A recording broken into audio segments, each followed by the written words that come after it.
olina omuze gw'oli mu kulwanagana nagwo naye olemeddwa okuguwangula. Eno vidiyo yiyo kwegayiridde giraba okutuuka ku nkomerero. Waliwo ebintu bingi bye tunyooma naye nga byafuuka kitundu ku ffe, byatandika otufuga.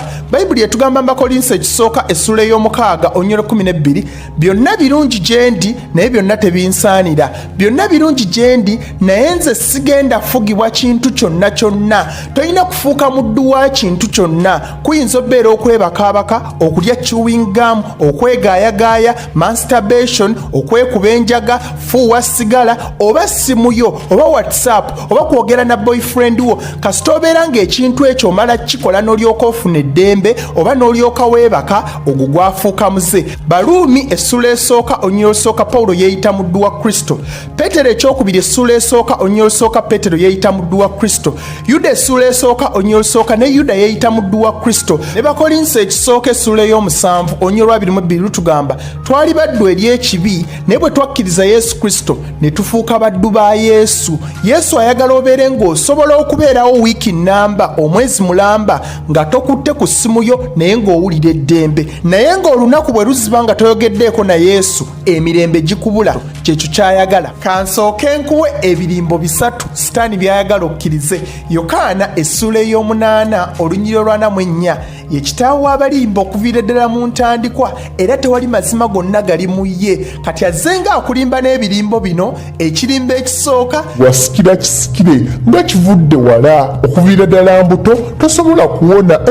It is too late. Ekirimbo ekyokubiri akuzzaamu amaanyi ogende mu maaso ng'okikola. Bwe kuba kufuuwa sigala oba kunywa mwenga gamba weggyeko stress, ndaba tonnaba kuwasa oba tonnaba kufumbirwa, sente zikubuze bw'otyo bw'oyinza okweggyako stress. Bw'abeera masturbation agamba wulira eddembe si gwe asoose, n'abantu abalala babikola, olowooza abali mu biyumba bo bamalako batya, bawaali wala, bw'olifumbirwa olirekeraawo okikola. Kati n'akuzzaamu amaanyi n'ogenda mu maaso ng'okikola. Ekirimbo ekyokusatu Katonda yakukyawakyawa dda, takyawulira ssaala zo, kati kola byonna by'oyagala. After all togenda bwakabaka bwa Katonda. Naye njagala nkulage amazima ga mirundi 3 Yesu g'ayagala okkirize. Ekisookera ddala Yesu ayagala okkirize nti oli kitonde kijja. Bakolinso ekyokubiri essula ey'okutaano onnyirwa 17 omuntu yenna bw'aba mu Kristo kyava abeera ekitonde ekijja. Ebyedda nga biweddewo, laba nga bifuuse bijja. Ayagala okkirize nti nno kati oli kitonde kijja, tokyasibiddwa mu biri ebyedda, mbw'okyalina ebikolimo by'abajjajjaabo, mbukayiikuuza akyagoberera. Olina amaanyi gonna okuwangula omuze ogwo. Yesu akugambye oli kitonde kijja, teri bikusibye, osobola okuwangula. Ekyokubiri Yesu kyayagala okkirize, oli wa ddembe, akyakwagala, ataakusonyiwa. Baluumi essula ey'omunaana olunnyiriro olusooka tebaliiko musango abali mu Kristo Yesu. Bagalatiya essula ey'okutaano olunnyiriro olusooka mu ddembe Kristo yatufuula baddembe. Ne Zabbuli essula ey'ekikumi okuva ku nnyiriro lw'ekkumi paka ku lw'ekkumi Katonda tatuwa okusinziira ku bikolwa byaffe. Kankuwa ekyokulabirako, gwe omwana w'oyo gw'oyagala ennyo n'akusobya leero n'enkya n'akusobya neera n'addamu naye gwe n'omusonyiwa. N'afuna olubuto olusooka ng'ali ku luggya n'omusonyiwa n'omulekawo, neera n'afuna olwokubiri, olwokusatu, olwokuna n'omusonyiwa n'asigala ng'akyali mwanawo era gw'oyagala. Naye ate Katonda eyatonda okwagala gwamusinga okwagala. Olowooza takwagala okusinga abantu engeri gye baagalamu abaana baabwe? Yesu akyakwagala, takukyawanga. Ekyokusatu Yesu kyayagala okkirize, teri kintu kirina maanyi gamala okuyimirirawo wakati wo gwe ne Katonda ne kibaawula, oba teri kintu kiyinza kwawukanya na kwagala kwa Katonda. Kagabeere maanyi ga Sitaani, kagubeere muze, kakibeere kibi. Baluumi essula ey'omunaana onnyiriro 38 n'olwa 39 lugamba bwe luti kubanga ntegeeredde ddala nga newankubadde okufa, newankubadde obulamu, newankubadde bamalayika, newankubadde abafuga, newankubadde ebiriwo, newankubadde ebigenda okubaawo, newankubadde amaanyi, newankubadde obugulumivu, newankubadde ekigenda wansi, newankubadde ekitonde kyonna ekirala, tekiyinzenga kutwawukanya na kwagala kwa Katonda okuli mu Kristo Yesu Mukama waffe. Bayibuli etugambye nti tewaliiwo muze, tewaliiwo kibi, tewaliiwo kintu kyonna kiyinza kwawukanya na kwagala kwa Katonda. Yadde omuze ogumazeemu ebbanga ddene teguyinza kwawukanya na kwagala kwa Katonda. Katonda akyakwagala, okwagala kwe kusukkulumu nnyo n'okusinga okwagala kw'abantu. Ng'omaze okyusa endowooza yo ng'ovudde ku Sitaani ky'aggamba kati ng'okkiriza Yesu ky'aggamba, kankuwa ebintu 7 by'oyinza okukola okuwangula omuze ogwo. Babuuzaako mwena mikwano gyange, amanya gange nze Lukomwa Jonathan, bwe guba gwe mulundi gwo ogusoose kwaniriza nnyo ku Jack Online Ministry. Kati nno teweerabira okusubscribinga, okwona ne kade wajja osookanga okola vidiyo zaffe ez'olwokubiri awamu n'olwokutaano. Kati nno bw'oba ng'olina ekibuuzo kyonna kye wasanga ng'osoma Bayibuli, noonya ku WhatsApp namba yange eyo, obeera mugumiikiriza ate tokuba. Katonda bw'abeera ng'akikutaddeko okuwagira obuweereza buno, twetaaga okugulayo laptop awamu ne kamera. Bw'oyimirira naffe tujja ssanyuka nnyo. Kyonna ky'oyina oba mutwalo oba kakadde tujja kkaaniriza. Mukama akumpeera omukisa. Leero njagala okuwa ebintu 7 by'oyinza otteeka mu nkola okuwangula omuze gwonna. Katutandikirewo.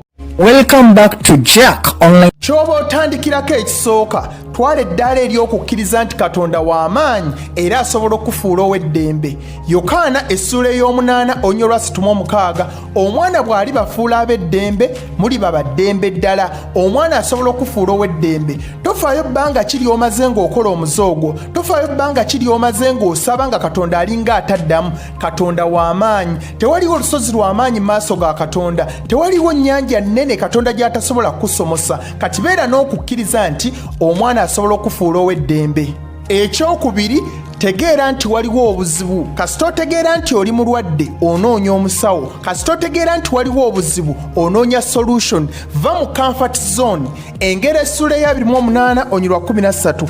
Abikka kusobya kwe taliraba mukisa, naye buli akwatula alikuleka alifuna okusaasirwa. Engero zitugambye nti omuntu abikka kusobya kwe taliraba mukisa, naye akwatula alifuna okusaasirwa. Baako omuntu gw'obuulira embeera gy'oyitamu, ayinza obbeera kansala oba omuntu omukulu mwoyo, abeere ng'asabako wamu naawe akuwa amagezi n'okukulabiriza. Omuntu bw'omugamba nti nina obuzibu bwa sikaati n'akulaba ng'oyimiridde n'akawala okumala ebbanga ddene, ayinza okuyambako n'ajja n'akuggyawo oba n'akubuuza ebibuuzo ebikambwe. Bw'akulaba ng'oli idle naye nga wamugamba nti nina obuzibu bwa masturbation, ayinza okukubira ku ssimu oba okujja okukyekingako. Kati baako omuntu gw'ogabana naye obuzibu bw'oyitamu obeere ng'osobola obbuwangula. Ekyokusatu, kyawa nnyo amakungula aganaakivaamu oba ebizibu ebinaakivaamu mu maaso eyo okusinga essanyu ery'akaseera akatini ly'ofuna kati. Bw'onooyingira mu bufumbo ng'olaba bukinaakukka ng'oli addicted oba ng'okola masturbation, tebijja kulekeraawo. Obufumbo tebulekezaawo muze gwonna. Bw'onooyingira nabwo bino bye bijja otuukawo. Omwagalwawo bw'anaakulaba ng'obikola ayinza okulowooza oba oli awo takumatiza bulungi oba oli awo takola kimala, ate eri ggwe ojja bbeera ng'osobola okwetuusaako kyonna ky'oba oyagadde. Kati omwagalwawo ojja bbeera nga tomweguya. Bw'akolayo akasobi katini nnyo owulira ng'omwetamwa ng'omugoba, kubanga ebyamaguzi by'alina byakuleetedde bye wandibadde omweguyaako osobola obyetuusaako yadde taliiwo, era ng'ofuna omulala. Kati bijja kutta obufumbo bwo, era kyawa nnyo amakungula aganaakivaamu okusinga essanyu ly'ofuna kati. Ekyokuna, baako ky'okola, take action. Mu Matayo essuula ey'okutaano onnyo olwa 29 n'olwa 3, Yesu atugamba eriiso lyo bwe libeera nga lye likuleetera okwonoona, lijjeemu ate tokoma ddijjamu bujja n'oliteeka kumpi, naye lisuule wala. Oba omukono gwo gwe gukuleetera okwonoona, gutemeko ate toguleka wano, wabula gusuule wala. Yesu ki kye yali ategeeza? Ekintu kyonna ekikuleetera okukemebwa kyeyawuleko, ate tokoma kyeyawulako bweyawuzi, naye kiteekere ddala wala kireme okuddamu okukema. Bw'obeera ng'olwanagana n'omuze gwa pornography oba nga weekuba akasabbuuni kyokka nga app zikyali mu ssimu yo, olemeddwa zeeyawulako mbu kasita sizikozesa. Bwe kibeera ng'emikwano egyo gy'olina gye gikuleetera okuba akasabbuuni, gyeyawuleko ate tokoma gyeyawulako bweyawuzi. Beerawo ne gaapu ennene wakati wo nabo osobole okuwona. Mu Bassekabaka ekyokubiri essuula ey'okutaano waaliwo omusajja omu nga bamuyita Nayamani. Yali mukungu nga wa kitiibwa, abantu bamutya, naye ng'atawaanyizibwa ekirwadde eky'ekigenge. N'awulira nti waliyo nnabbi gwe bayita Erisa, ye kasita omusinkana ekirwadde kyo kijja kuwona, ng'atambula ng'agenda ewa Erisa. Erisa olwawulira nti Nayamani atuuse, mu kifo ky'okuva mu nnyumba ye agenda ayaniriza omugenyi we amuteekeko emikono oba amusabire awone, ekyo teyakikola. Yasigala mu nnyumba ye ng'atuma ababaka ng'abagamba bw'aba ng'ayagala okuwona abeeko kyakola. Let him take action. Agende mu mugga ogwewala gwe bayita Yoludaani yennyika emirundi 7 alyoke awone. Naye Amani n'atandika okwemulugunya n'agamba lwaki ansindika mu mugga ogwewala, tewaliiwo migga giri kumpimpi, ye lwaki emirundi 7? Mu lunyiriri olw'13 abaddu be oba abakozi be ne bamuwa amagezi ga bwereere ti singa nnabbi wa Katonda agambye okukola ekisingakaawo tewandikikoze n'olyoka owona. Kati n'agonda n'agenda ne yennyika emirundi 7 n'alyoka awona. Kati gwe kikyoteeka mu nkola okulaga nti oyagala okuwangula omuze ogwo? Tunuulira ensibuko yaakyo, kitandika okola ki? Tandika okwewala ekintu ekyo. Bwe kaba nga akasabbuuni okakuba olimbuliri ng'oli bowadi, vambuliri bw'olaba nga tofuna tulo. Ekirowoozo bwe kijja tokiyiwa mu mafuta. Buli muntu yenna akemebwa. Bakolinso ekisooka essuula ey'okumi onyolo 13. Tewali kukemebwa kwonna okubatuukako okutali kwa buntu. Buli kukemebwa kwonna gwe kwogamba nti oyitamu, nange kwempitamu, n'omuntu omulala kwayitamu. Ne gwe bw'olaba pop message oba ekifaananyi ku Facebook n'okirwako nnyo n'okizuuminga n'otandika okyozaamu, kati awo obeera ogudde mu kikemo. Ne bw'olaba ng'ekintu kikema, kyusanga ebirowoozo byo, beera ng'okola ekirala. Oba ng'oli mu kinaabiro, naaba mangu oveeyo, tolwayo nnyo. Take action. Baako ky'okola, saba naye nga bw'okola. Ekyokutaano, kkiriza nti waliwo ekisa kya Katonda ekimala okuwanguza ate n'okusonyiwa. Yokaana ekisooka essuula ey'okubiri olunya olusooka n'olwokubiri.